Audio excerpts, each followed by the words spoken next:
In 1978, a toxic waste tragedy at the Love Canal led residents to engage in protests for the right to live in a clean and healthy environment, calling on the government to uphold its responsibilities to protect its citizens. Ultimately, the Love Canal tragedy redefined the government's responsibilities towards its citizens by emphasizing environmental justice, resulting in the Comprehensive Environmental Response, Compensation, and Liability Act of 1980, which established federal authority to clean up hazardous waste sites across America. The Love Canal tragedy also catalyzed a wave of community-based environmental activism in diverse communities across the United States.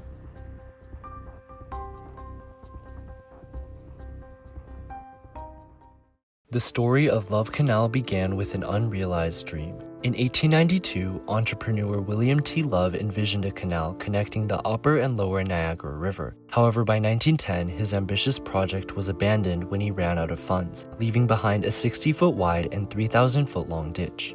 By the early 1940s, the Hooker Chemical Corporation purchased the Love Canal and began using it as a dumping grounds for toxic chemicals. By 1953, Hooker Chemical had buried over 20,000 tons of toxic waste just 25 feet beneath the ground and covered it with layers of dirt and clay. Hooker sold the land to the Niagara Falls Board of Education for just $1, including a vague warning about the chemical waste on the property and a liability disclaimer in the deed, releasing them from responsibility for future damages.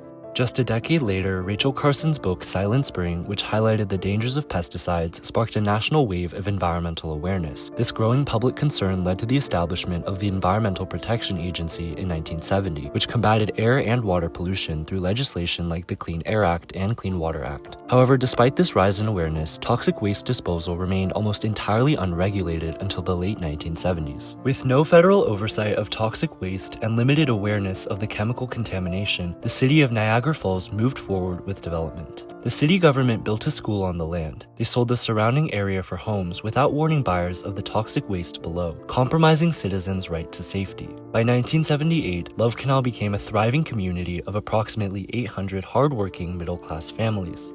Later that year, after heavy rain, a 25-foot area of land collapsed, exposing barrels and spreading toxic chemicals to the surface. Children played in contaminated puddles, developing rashes, while residents suffered various health issues. Foul odors and strange substances seeped into their homes and the school playground.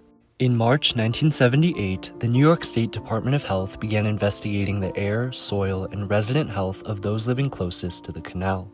Meanwhile, Lois Gibbs, a mother in the neighborhood, began talking to her neighbors and uncovered widespread health complications in her community. She dug through old newspaper articles and saw that her child's school sat atop a toxic waste dump. Determined to take action against the chemical threat, Lois Gibbs founded the Love Canal Parents Movement in June 1978. Meanwhile, the New York State Department of Health collected blood samples for analysis, and panicked families rushed for testing, only to receive horrifying results. How many chemicals have been identified as being underground here? So far, we know of 88 specific chemicals that have been identified. And of those 88, how many are suspected of causing cancer? I think the number is 11. The contamination was found in the soil, air, homes, and bodies. In August 1978, Health Commissioner Robert Whalen declared a state of emergency, evacuating pregnant women and children under 2. Days later, President Jimmy Carter designated the Love Canal a national emergency, the first ever for a man-made environmental disaster. Shortly after, New York Governor Hugh Carey ordered 239 families closest to the toxic dump to be evacuated, leaving 700 other families trapped. Their homes became worthless, and their health was at risk. Would you please tell me, do I let my 3-year-old stay? What do you expect of us? That is my child. Ma'am, where is the difference? What about the 7 and there is no 8 difference. and 9 and 10-year-old kids? New York officials testified that under existing law, Love Canal did not meet the legal definition of a disaster, making federal assistance unavailable. Until the partial evacuation announcement, Love Canal residents believed the government would protect them. But when that trust was shattered, the community came together, united in their fight for their right to safety.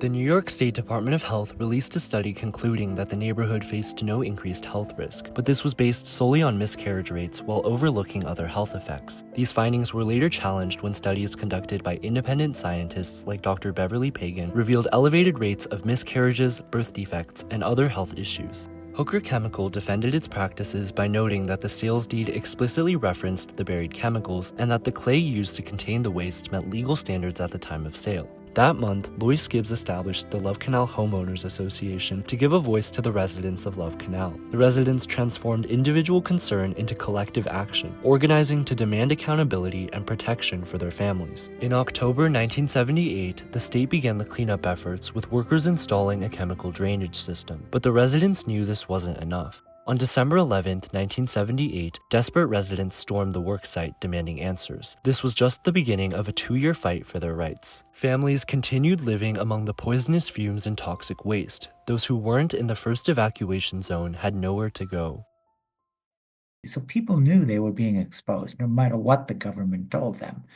So the stress of living there, thinking that your kids might be getting sick, and yet not being able to do anything because government was telling them everything was okay, was very frustrating. So there was a great deal of stress.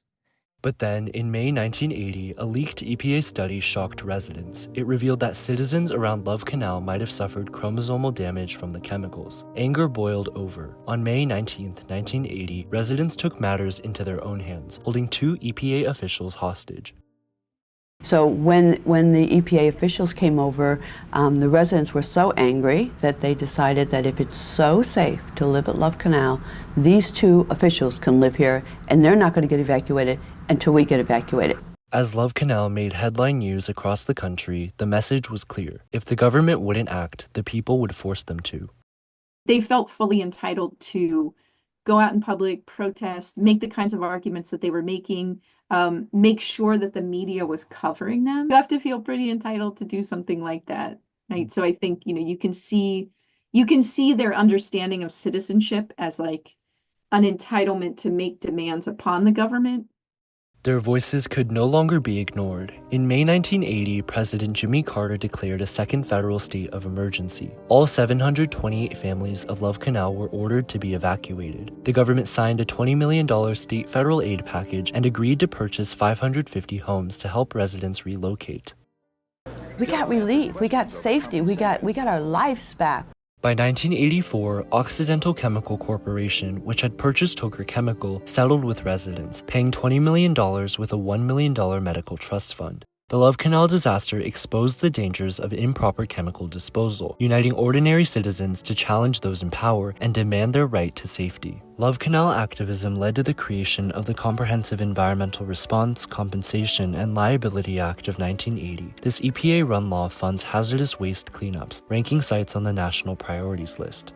The CERCLA Act established clear responsibilities while providing citizens with a cleaner environment. Corporations were required to clean up sites they contaminated, the government needed to enforce regulations and remediate neglected hazardous waste sites, and citizens gained the right to demand action when authorities failed to protect public health. Today, the EPA has identified 40,000 Superfund sites, with Love Canal as the first. Since 1980, the 450 most dangerous sites have been remediated.